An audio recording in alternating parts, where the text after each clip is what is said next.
Well, the guidelines, the new guidelines are a comprehensive document.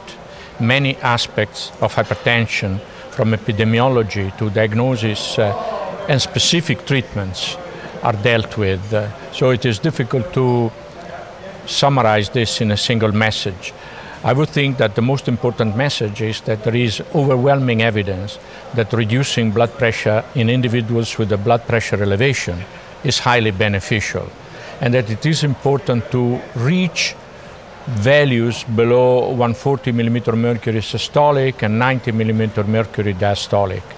This is not easy, but it is possible, and if this is done, hypertensive subjects are protected. I think it's an interesting difference is on the blood pressure thresholds at which drug treatment should be implemented, and the blood pressure targets to reach with treatment. And compared to the 2007 guidelines, revisitation of the evidence has made the new guidelines a little bit more conservative.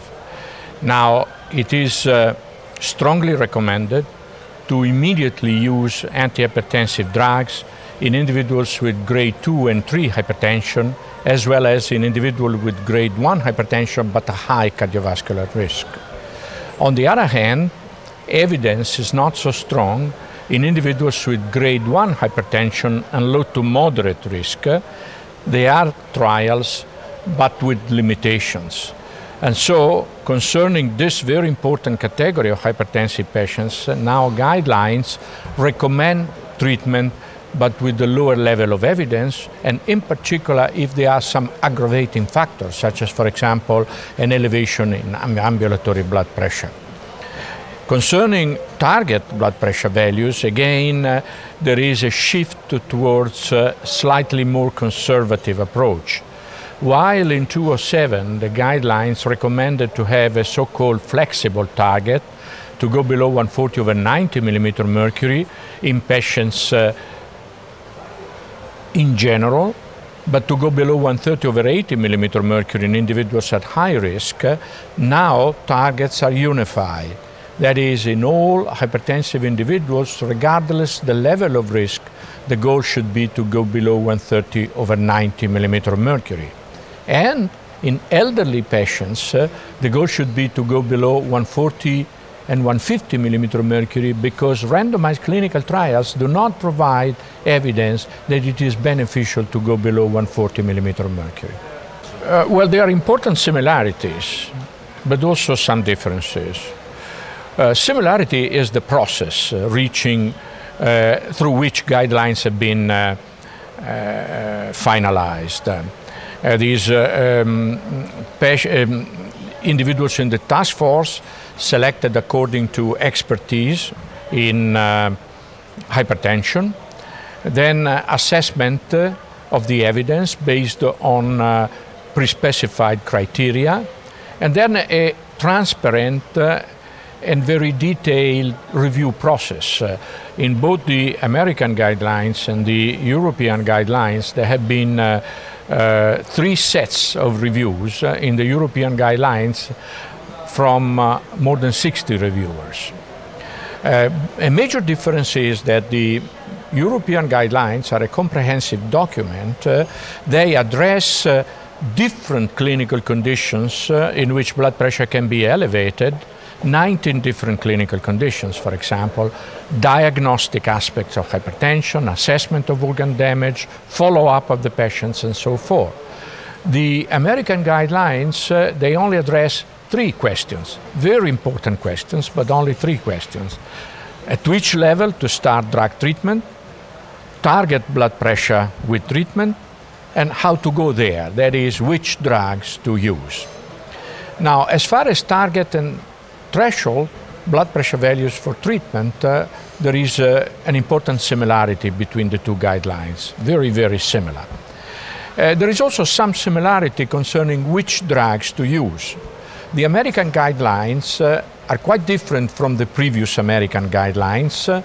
You may remember that in 2003, the recommendation was to use diuretics as first step drugs.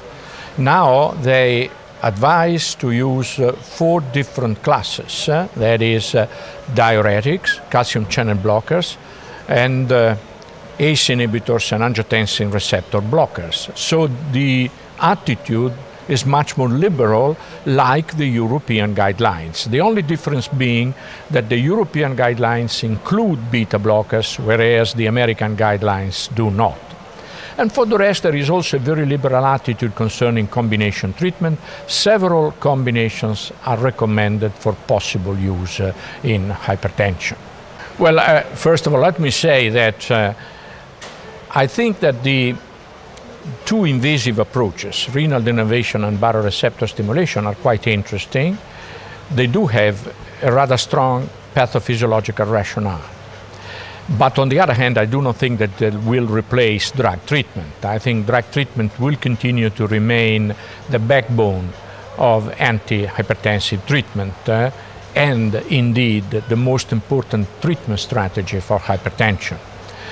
Concerning the importance of renal denervation, well, I think we have to wait. We are a little bit on a waiting phase nowadays because of the information that Simplicity 3, which has the most adequate control group, failed to meet the primary endpoint. We do not know more than this, but we will know in few days from now, because there will be an official presentation at the American College of Cardiology meeting, and I think simultaneously also publication in a major journal, perhaps the New England Journal of Medicine. From that, we will have a clear idea on what is happening. I do not think that renal denervation will cure all individuals with resistant hypertension, or even get into the treatment of hypertension in mild to moderate hypertensive individuals. But nevertheless, I also think that renal denervation has evidence of some effect. Not in all patients, but in a number of patients. We have just sent out for publication the data from the registry, 1,000 patients, and now the data are up to 2,000, but only 1,000 have been fully analyzed so far. And in these 1,000 patients, there was a remarkable reduction not only of office blood pressure, but also of ambulatory blood pressure. And this was proportional to the level of hypertension. The higher was the baseline blood pressure, the greater was the antihypertensive effect of renal denervation.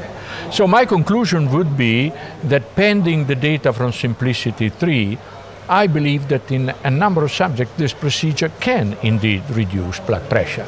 It will be the future which will tell us where the balance is.